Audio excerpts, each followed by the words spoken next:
But I do think one of the best advantages when you have either the OnePlus 17 Pro or OnePlus 9 Pro or whatever, the best thing about these phones is the software. More so than the performance, more so than anything, it is the software and how stock and beautiful this software is. Now, on the 17 Pro, you do have Android 11, same thing with the OnePlus 9 Pro, and both these phones are killing it in the software department. That is another massive thing about them, but you do have to keep in mind that, in my opinion, one of the biggest reasons why I would go from a 17 Pro to a OnePlus 9 Pro would have to be these software updates. So even though the 17 Pro came out not quite 2 years ago, it's pretty much going to last as long as something like a 7 Pro as far as I know. Maybe you'll get like some extra update, but it's not going to be getting a full crazy OS update like the OnePlus 9 Pro is getting. So you're going to be getting probably 2 more years of software support from something like a OnePlus 9 Pro than on something like a OnePlus 17 Pro. Is that a crazy big deal? To be honest, it's really not. Like, I think both phones are going to do perfectly fine,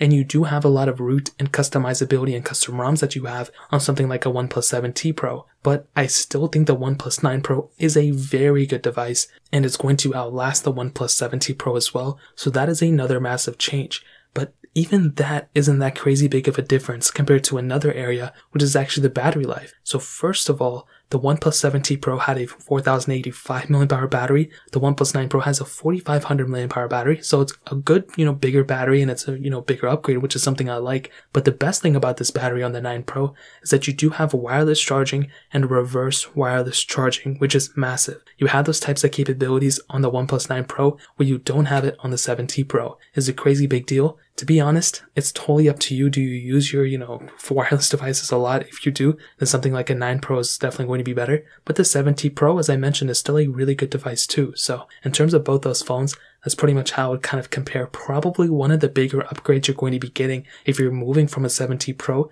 to a 9 Pro, in my opinion. Now, hitting